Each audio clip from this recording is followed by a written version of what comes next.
Hello, everyone. Welcome back to Musicali Tea number 4. I'm Dr. Sally.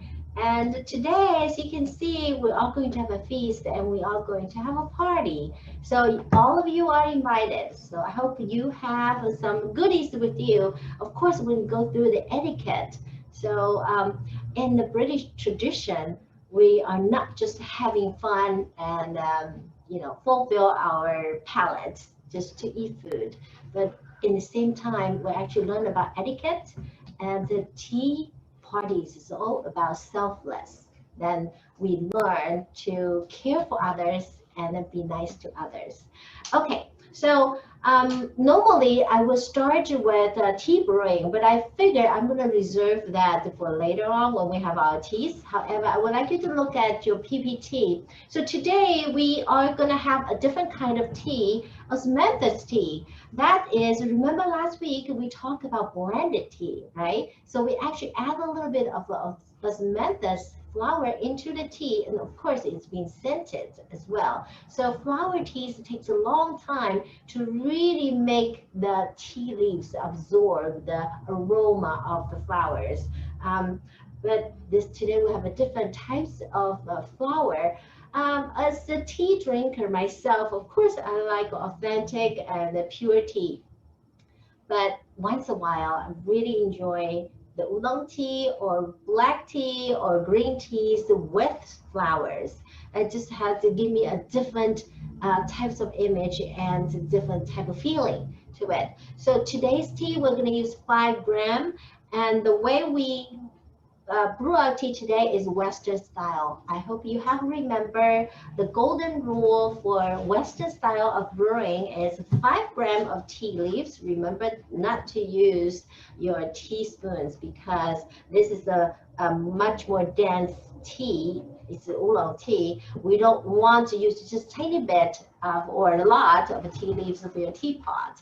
5 gram, and then we will have the tea, because it's oolong tea and it's bold shape, we'll have the temperature a little bit higher than last week. Last week we used 85 degrees for strips black tea, and why we used the lower temperature last week was because we had rows of it. But osmanthus is the kind of flower can take more heat to it, so we're going to use a higher temperature in order to brew the oolong tea. And of course, 3 minutes, which we will do later. Okay, now we're going to go on. We're talking about afternoon tea. The first thing you think is not just tea, right?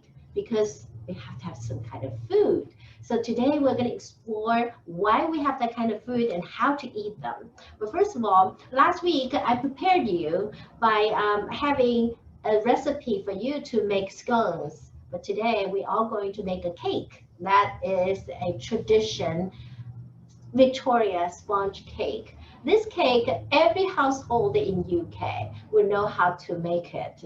But they have all kinds of different recipes.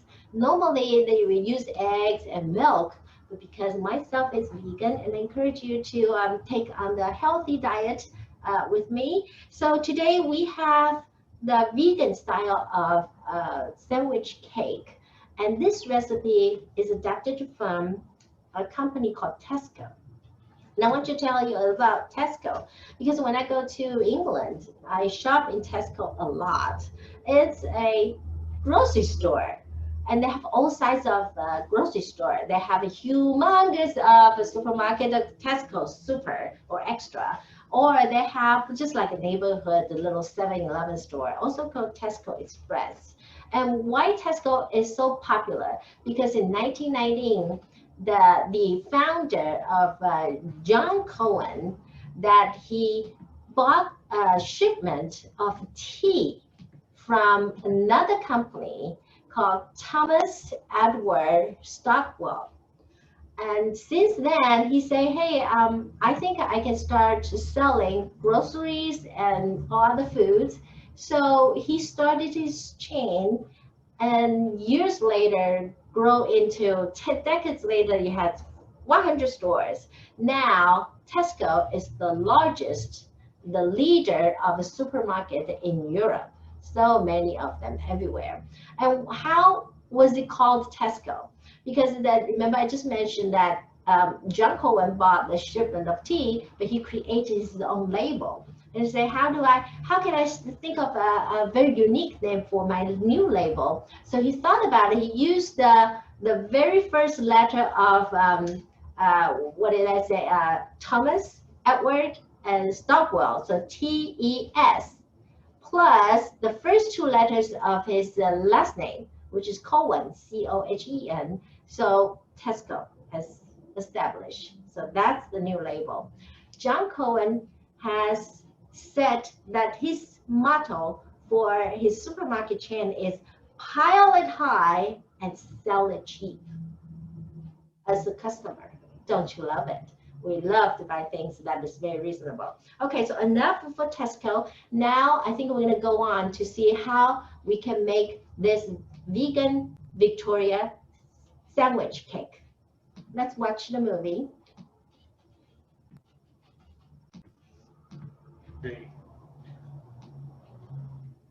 Hi everyone, welcome to our cake making today. And since we're going to have our English tea today, I thought that we should be making a traditional British cake that is like a household known cake. It's called Victoria sandwich cake.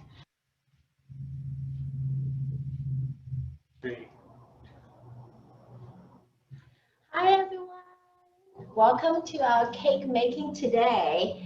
And since we're going to have our English tea today, I thought that we should be making a traditional British cake that is like a household known cake. It's called Victoria sandwich cake. And originally, it will be used with dairy and eggs. So it's called sponge cake. However, today we are going to make a vegan version of the cake. Now I have a 400 gram of flours. As a matter of fact, you will see the ingredients on the handout I will be giving to you. So I'm just going to put all the dry ingredients together. There's some sugar.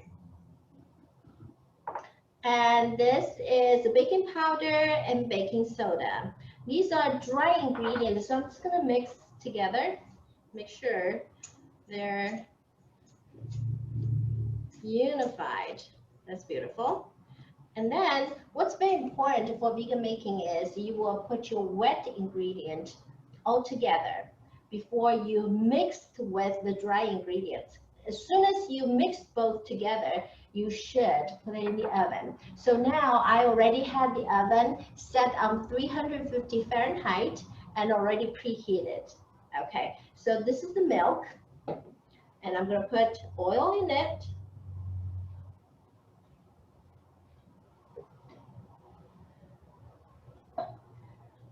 Some maple syrup.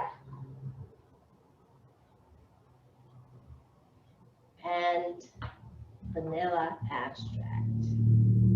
Okay, so now we're going to mix our wet ingredient also just tiny bit. Make sure the maple syrup is not stick in the bottom. Okay, now as soon as we put this together, I'm going to use the hand beater to beat these two together for about 2 minutes. Okay, let's do that.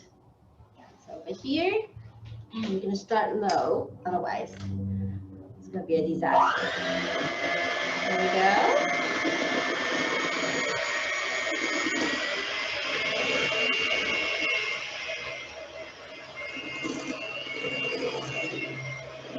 go. Gradually, we'll speed up.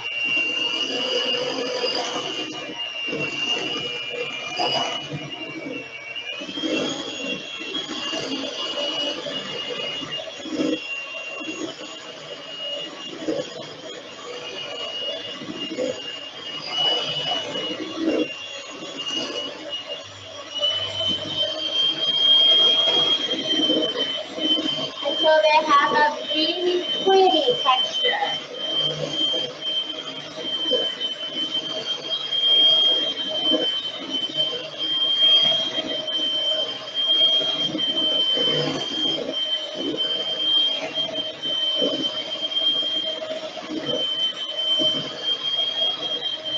It's always good to have a hand mixer with you. It's not expensive at all, but I would recommend that you definitely have one as an investment.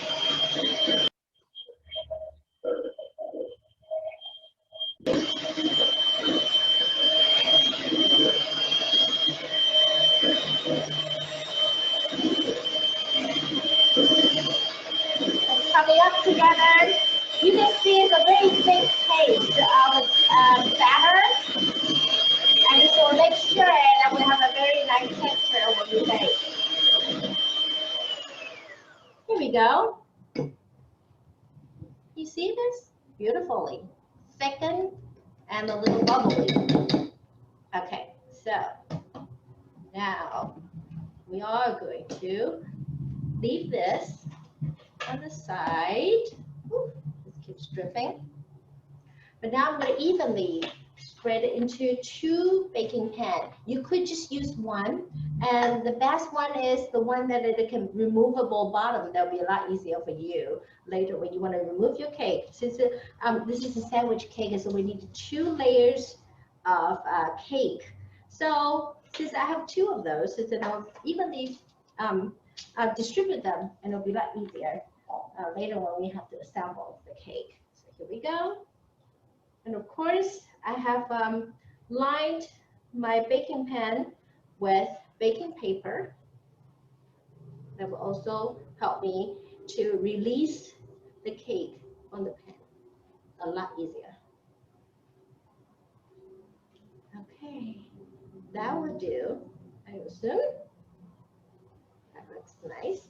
And before we put it into our oven, I like to tap my baking pan a little bit. So make sure that I tap out all the air. So like this. Now ready to go into the oven. I'll be back in 25 minutes.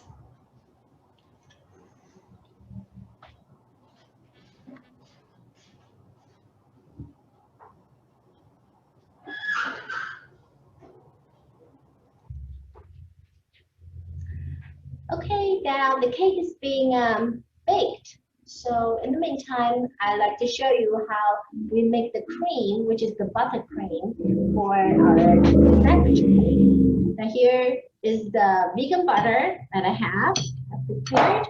And I'm going to use, again, my hand mixer to mix a little bit until it shows a little bit like pale white. Okay, let's do that.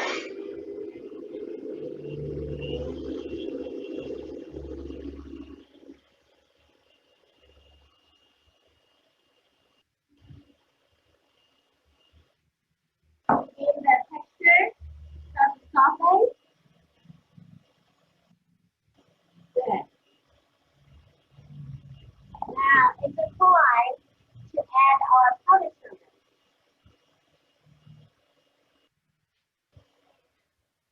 I'm going to stop that a little bit and just dump them all in. That's totally okay too. And this is the vanilla extract at the same time. Okay, so now we keep beating it.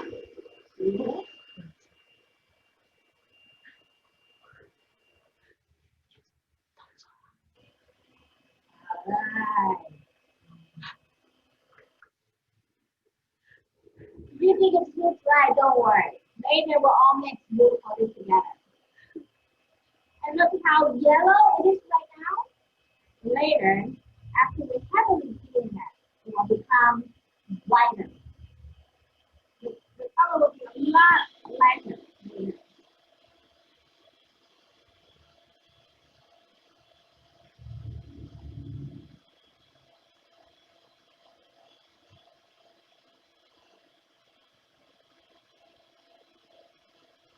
However, it must be very efficient. Okay?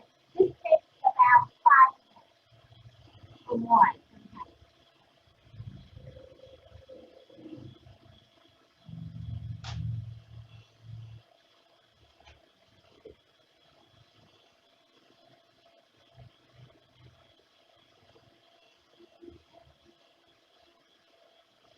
We will be right back.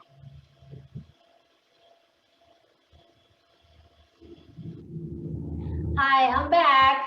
So after 5 to 7 minutes of beating, now you see the color is a lot lighter. It's pale yellow. So we're ready to pop into the refrigerator for a little bit to foam up.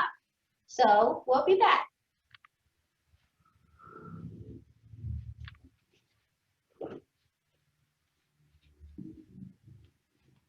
Hello, I'm back, and our cake is baked. That also it's been cooled. You can't not start decorating your cake unless it's been completely cool. Otherwise, you'll melt that buttercream. And I want to show you the buttercream that has been put in the refrigerator, so it's a lot firmer. As you can see, it will be very easy to work with. Okay, so it's very easy to blend or make a sandwich cake. Oh, you know, it's sandwich. So right in the middle, we will have some fillings. So look at this fantastic cake. First, I'm going to put some strawberry jam, which is a tradition for British to have. Even with their scones, they use the strawberry jam, and which is our family's favorite as well. Oops. And this is a family style of sandwich cake. So you don't really have to be so rigid or stiff, no matter how many spoonful of jam you should put on your cake, or you know how thick it is. Just put as much as you wish, and put as little as you want. So I think I'm pretty good with my strawberry jam. Okay, let's be generous, a little bit on the side as well. This is about 4 tablespoons over here, which is in your recipe. Okay, here we go. Looks good? Very nice. Okay, now we're going to put buttercream on top and generously put a thick layer of this delicious buttercream. And by the way, for the recipe, I actually has lowered the ingredient with the sugar content because I think the buttercream uses a lot of sugar, and we should have enough of that. Okay, now here we go. It's delicious. Okay. I'm gonna turn it around and generously spread my buttercream on top of the jam. Again, you know, it's a family style. You don't have to be so precise. Whenever we're happy. Looks good? All right. Now I'm going to put my second layer. Remember that I have baked 2 cakes, and if you don't, you could just bake 1 big cake. And then you can cut them in half. But since I have 2 baking pans, I figure that's a lot easier and it saves some time on baking as well. So now we're going to put more buttercream on top. Then we can decorate it with fresh strawberry. We're almost done with this splendid cake. I know you want to have a bite, but I'll be happy to send you a photo. Okay, here's our luxurious, beautiful. Okay, do we have enough? Now let's decorate it with some strawberry on top.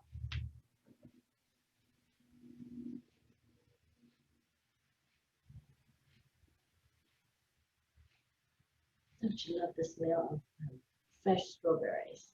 And now it's the season. You don't want to waste your appetite.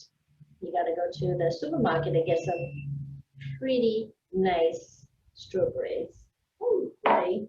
My refrigerator is warning me that I forgot to close it.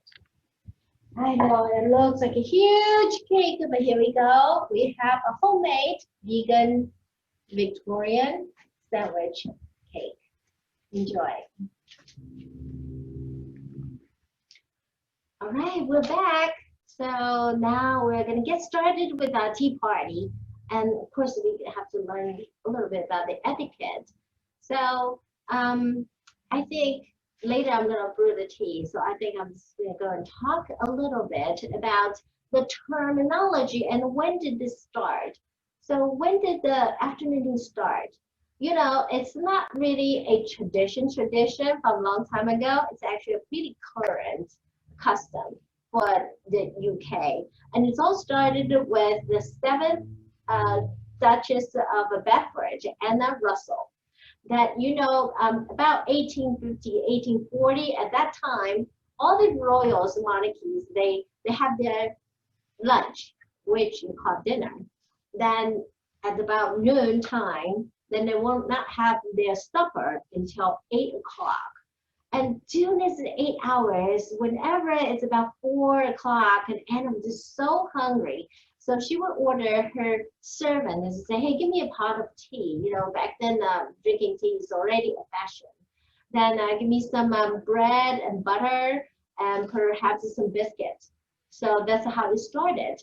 And then she started to say, "Hey, this is pretty good."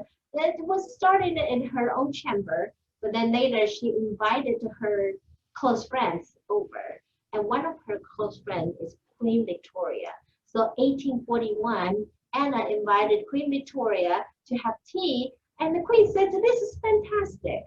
Everyone should have tea every day like this." So since then, it becomes a custom to the UK, and of course, it started with the royal, the monarchy, but later on, it's all spread out to the whole nation. Everyone's having tea. Okay, but you have a question. What is called afternoon tea, but not others? Have you heard about high tea? What is low tea? And what is cream tea? And what is royal tea? What's the difference over there? Now I have to clarify. High tea is not what you think of afternoon tea. It's a totally two different style of the tea settings. High tea, of course, involves teas, but it's more of a supper-like. High tea is normally you'll be consumed at 6 p.m.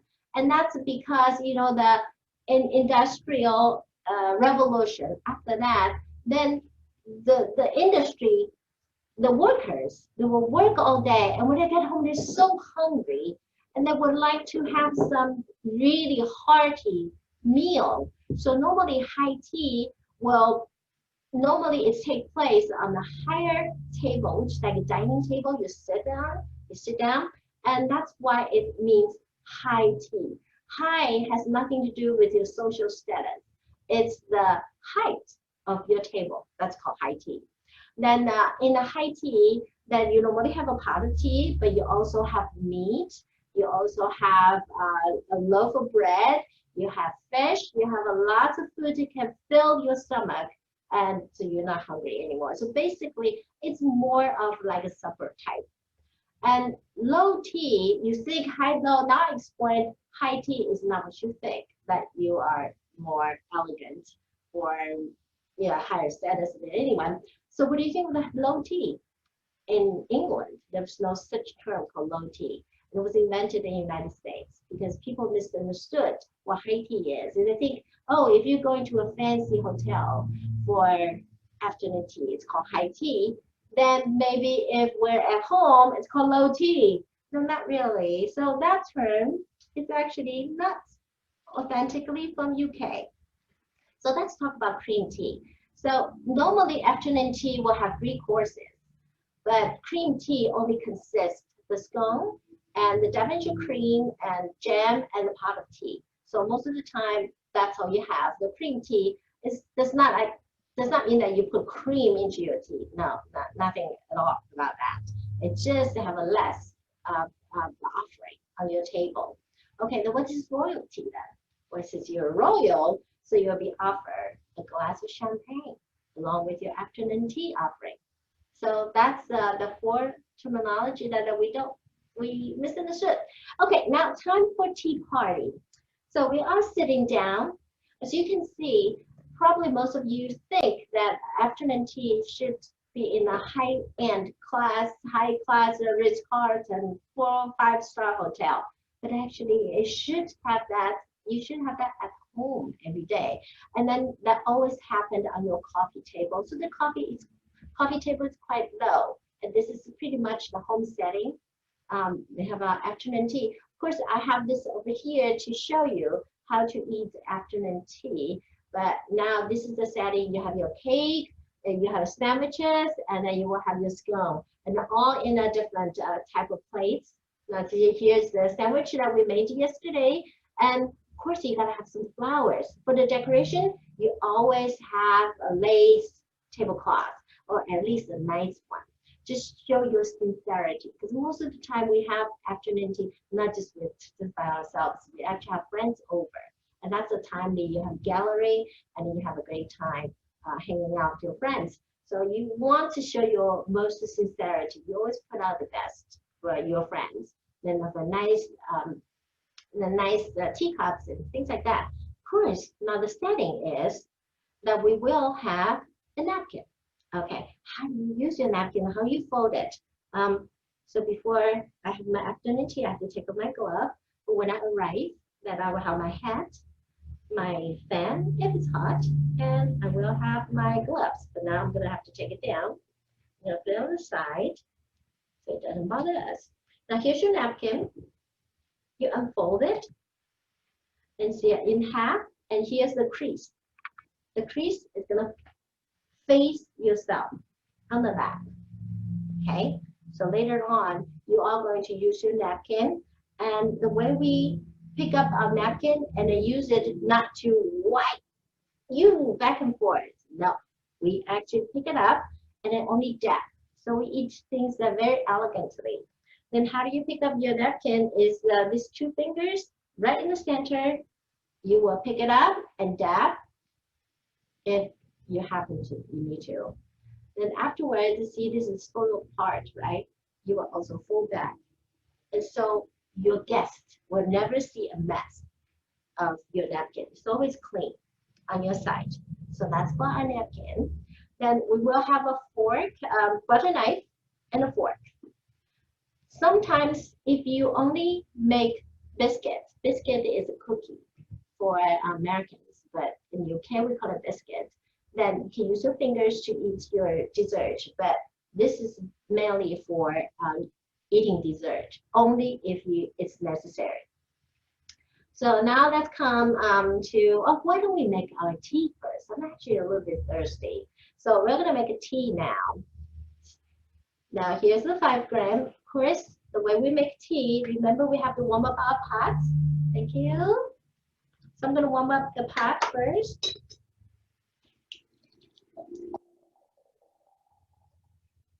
Today we only use the 300 ml of water.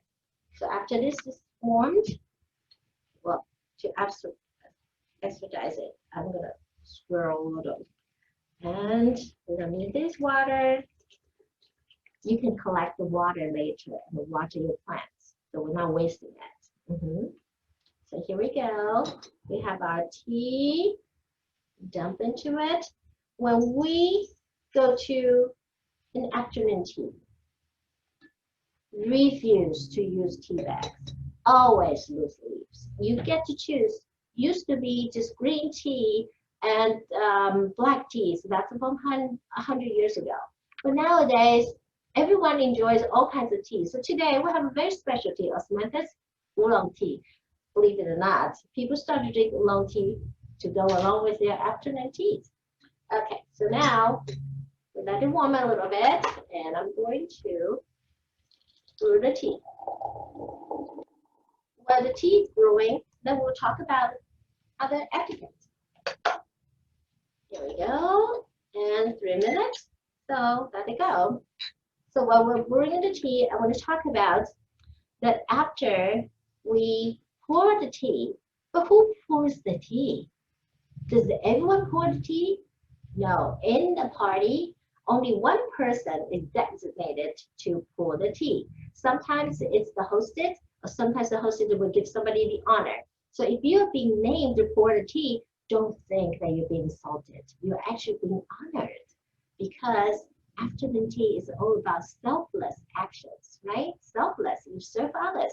So you've been given the other to serve tea. And when you pour tea, you pour in, you say, oh, I have 10 guests. Let me line up all the teacups and then pour them all and then give them, all these 10 cups. No, we do it one at a time to show our sincerity. So you pour one cup, you hand it to the guest, then you pour another cup, you hand it to another guest. So one at a time, you pour one at a time for it. And the setting, I would like to show you how the teaspoons and other things will be placed. So of course we have a small plate that's for eating scones and then for other things that we put on a plate.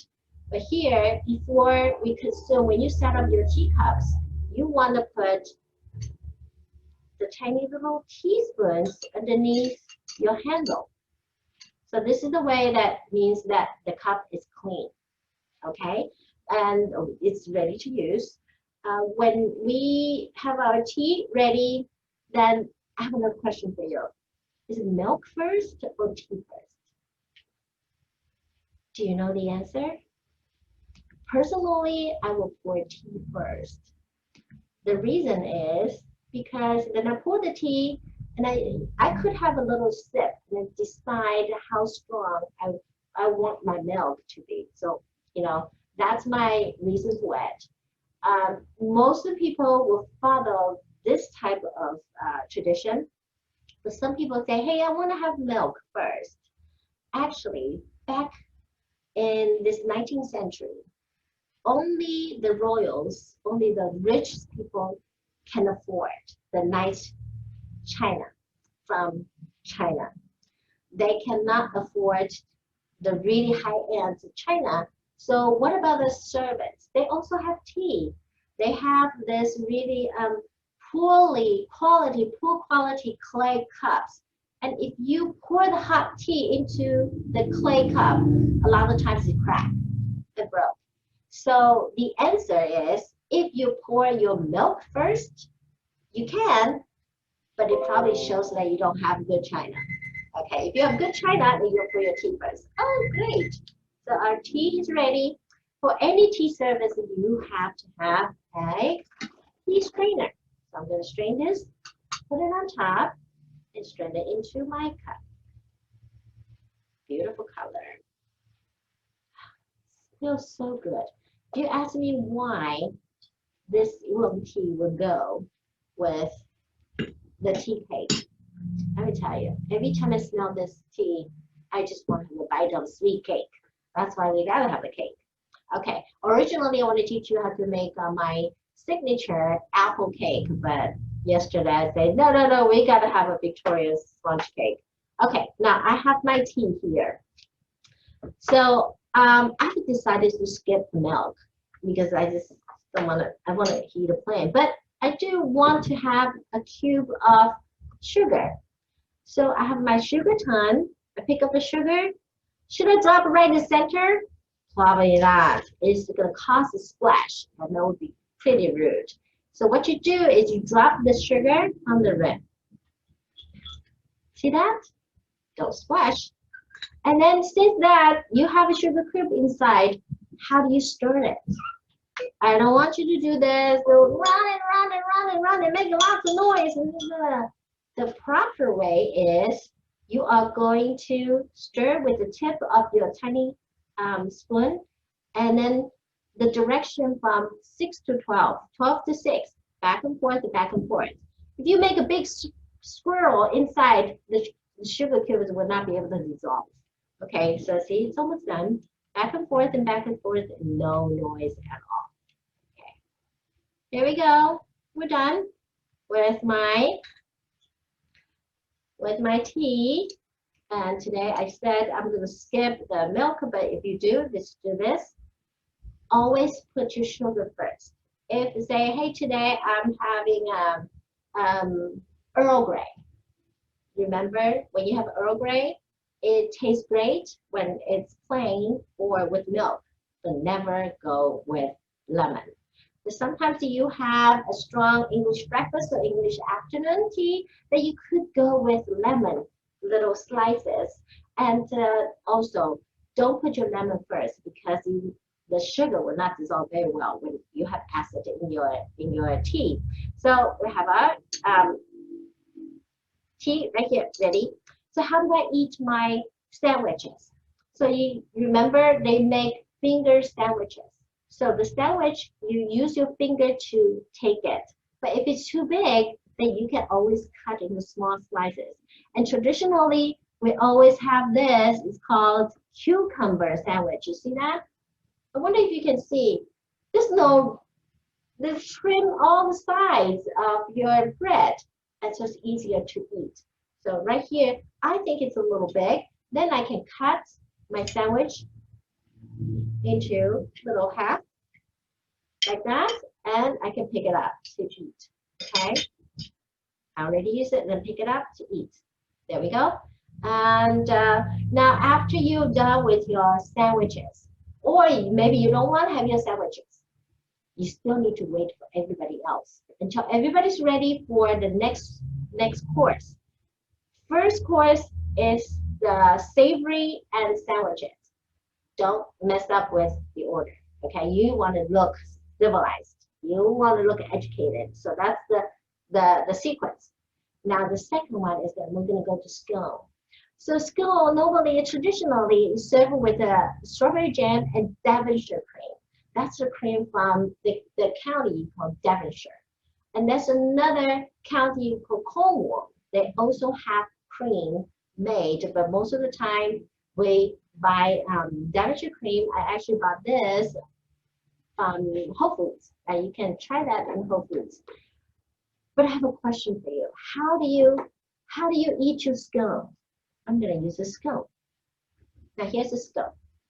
See the natural crack of the scone that last week we made, right?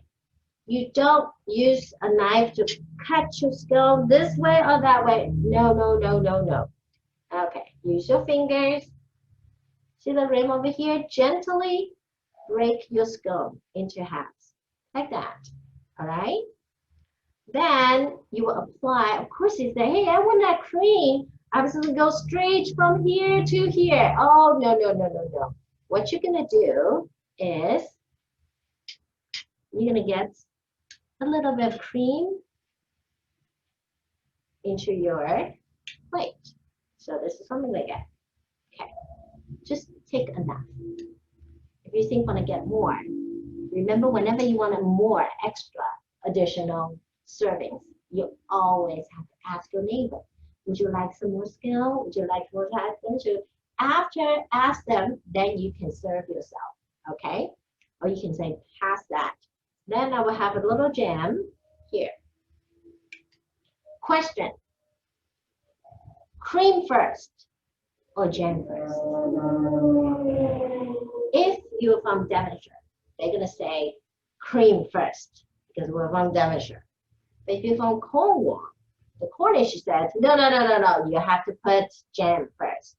You know, either way is fine with me, as long as it's delicious. So I'm gonna put a little bit of this, the Devonshire cream, on my scone. You could break it into small pieces, but you don't, that's okay. Put my cream first, then I will have a little jam on top, and then eat it. Okay, slowly bite it. Never ever make a sandwich. Oh, I call it a burger to it. You put your cream on it, you put your jam on it, and you splash it, and then you make eat like a burger. Never. Okay, that's not the way to eat your scones. Okay, now let's come to our dessert. Of course, we're waiting for it. The dessert, you use your finger to take it, biscuit, and we just take it to our plate and we can eat it. And if it's a big piece of cake like this, we'll bring it to our plate. Then you can slice your cake and then eat it and eat it, okay? Always, always very, very elegantly. What didn't I cover?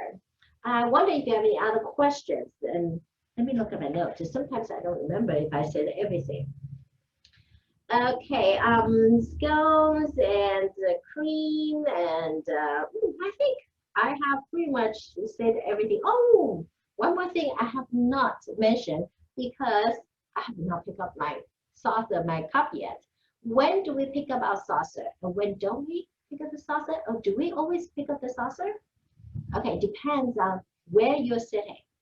Like right now, I'm sitting on a low table. You could pick it up or you don't have to. I could just drink like this. And the way we hold our cup is your thumb and your index finger, thumb on top, index finger, like this, kind of like a clam on the top, and your third finger and other fingers to support your cup, like this, okay? Never ever has a pinky up. Ooh, no, goes in. So when I take my cup, I'm going to drink the tea now. Do I lean forward to my cup or I keep it up my head? We stay up just like a proud peacock. I have to say that. You tilt your cup to drink like this. You tilt your cup. I'm going to take a sip now. See, I tilt my cup. I'm not doing this. Okay, so I'm going to demonstrate one more time. Tilt the cup and drink. Then if I'm standing or the table, I'm not sitting on a high table, then I'll pick up my saucer. But I was showing you how to hold the cup. So I'll pick up my cup, the same thing. You kind of leave your saucer right here in front of your tummy. And then again, tilt your cup. Very nice cup of tea. Even though it's Oolong, but it marries perfectly with the sugar. Okay, so we have enough of the etiquette. Now I have two questions for you. I think if you pay attention to how I do it, I have the question for you is first, where do I look when I drink my tea? Or where do we look when we drink our tea? Should we do this? Since I'm talking to my friends, right? Look at my friends, I'm drinking tea. Is that right? Or I'm looking around like this. Am I right? Or we actually look straight into what we're drinking. Which one? If you have said, look into your cup when you're drinking tea, when you're sipping your tea, you're right. Yes. To be polite, you have to actually look into the tea because the tea is the center and it's the center of the party, and that's the hospitality from your host or from your hostess. You have to appreciate it. So you look at the tea, shows that you really appreciate the tea. Now, second question, where do you place your teaspoon? I actually kind of reviewed the answer already. If you look at my cup, remember when the cup is clean, I put my little spoon underneath my handle. After I stir my tea, oh, by the way, I forgot to mention, never do this. No. Okay, so after I stirred it, I put on the back of my teacup. So if you do that, everyone knows that even though there's no liquid inside, they know that cup is being used. Okay, so a little indication for you. Now, I did not eat anything, but maybe I need to dab my little mess I've made.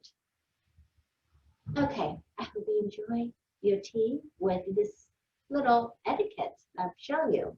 So today we are going to go on to listen to the music. This is so British, you wouldn't believe, because this is composed by one of the most famous British composer that he was lived not too long ago from us.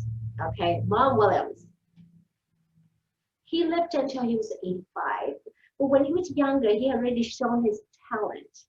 And his father, his parents say, okay, if you like to study music, let's go on to have the music to study. So he actually attended the Royal Conservatory of Music as a student. And after he graduated, of course, like he traveled around, he was very strongly influenced by the French composer called Ravel.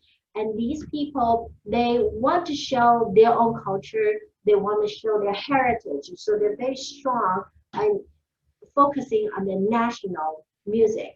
And that's why Vaughan Williams later a very, very dedicated composer to folk music because only folk music can really bring out the spirit of that country or that region. So he was a student in the Royal Conservatory of Music, but he traveled around.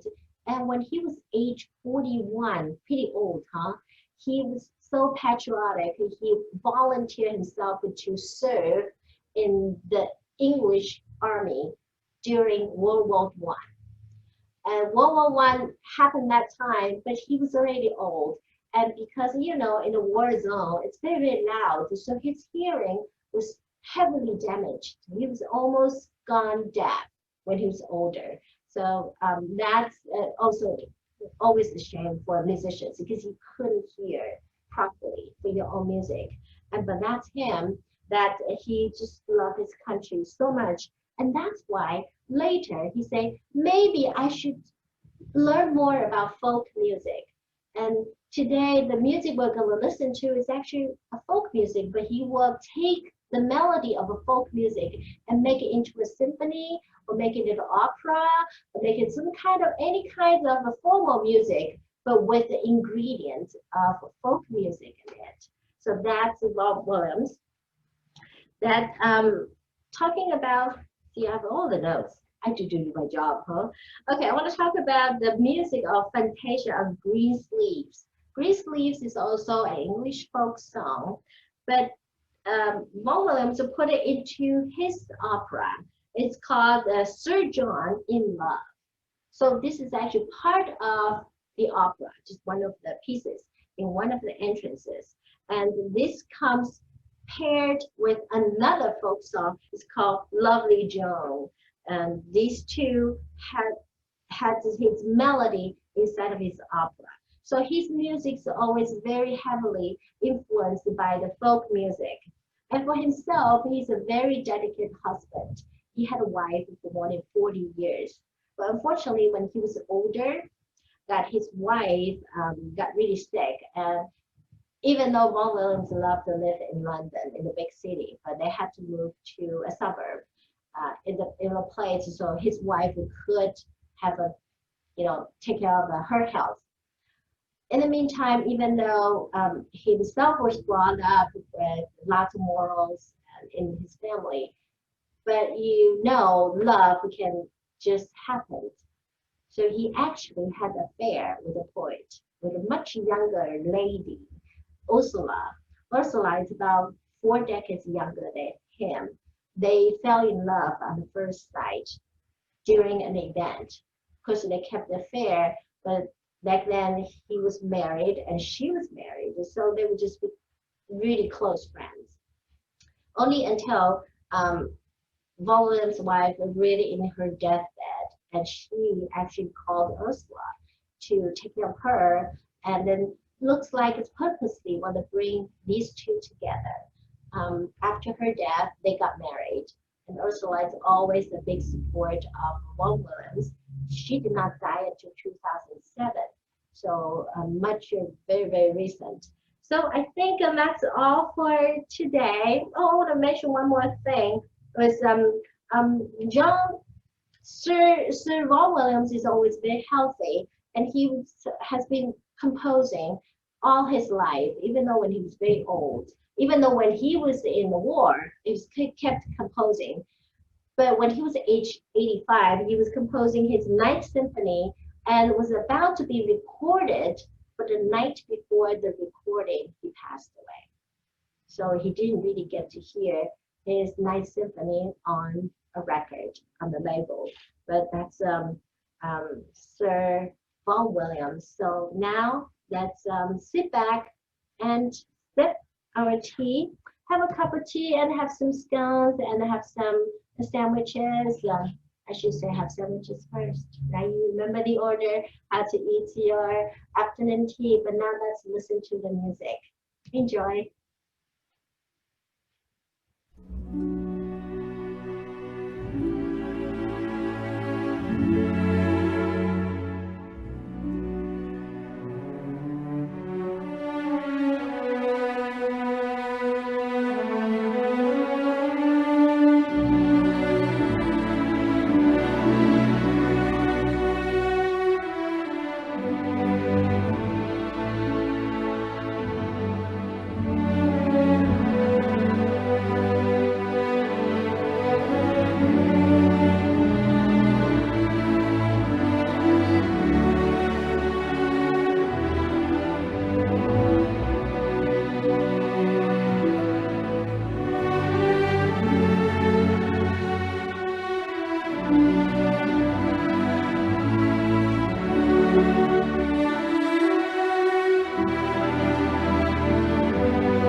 Okay, I'm serving my team the tea. Thank you. We have one more cup. Okay, I think I accidentally give you another piece of music, but I'm sure you can search for it. I will make sure that I include the correct link for you. But that was the another famous composition by Vaughan Williams. So doesn't it sound like just like English countryside? Do you think it sounds like that? Okay, I would like to save a few moments because I want to have a class photo. So now it's a time for you to turn on your video. And if you have made a cup of tea with you, then we will raise our cup and our engineer will take a class photo and I will let you know when, okay? Good. And this class photo will be forwarded to you and I hope you will see yourself in it. Don't you want to be part of the class photo? Yes, you do, don't you? Okay, should I? should I make another cup? Yes.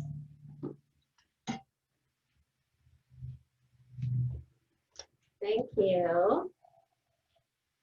Always use a strainer. Now you start to see the tea leaves coming out, right? It will not be so polite to have your guests to eat the tea leaves. So I think we should always have this good habit. Okay, yes. Thank you. Okay, now let's raise our cup. Remember how to hold your cups, right? And remember, always support your teacups with your middle finger and beyond, okay? Know this, that doesn't make you a lady. It's actually traditional. Okay, now let's raise our cup and smile. And guess what? I would like to have another photo. That is, we are actually drinking properly. Just in case that if you're invited by the queen, you would know what to do, right? So that's practice. Okay. Tilt your cup. Do we have a photo? Yes. Yeah. One more? Oh, our engineer said one more. Okay. Take a bigger sip. Cheers. Very nice. Okay, I hope you have enjoyed the 4 classes and I will take questions if you have any questions for me or if you have contacted me by visiting Sally's parlor, you should be able to contact me. I will answer immediately if I can, but you know that we're probably in a different time zone. And if I don't answer right away, please forgive me. And also, if some of you missed some of the classes, I would like to let you know that I am invited to give another Musicali Tea lecture, however, only for 1 hour. We will have some summary of these 4 classes. The time is on November 8th at 12:30 Western Pacific time and 2:30 in the afternoon Central time.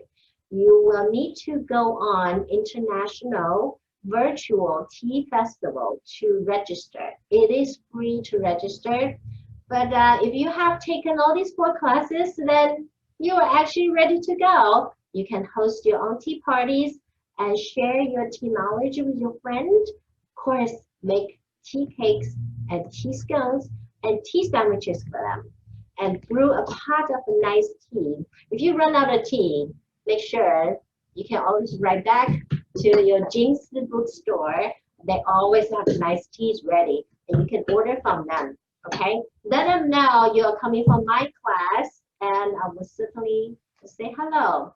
So after this class, you will receive a certificate saying that you have fulfilled your 4 classes of Musicali Tea. I will personally sign each one of your certificates and I want to thank you very much for coming to my classes and I hope to see you in other tea events. So let's take one last photo with a goodbye sign. How about that? We're gonna wave slowly. We're gonna say goodbye to each other slowly so we can take a nice photo. So see you next time. Enjoy your tea every day. Goodbye, my tea friends. See you next time. Bye.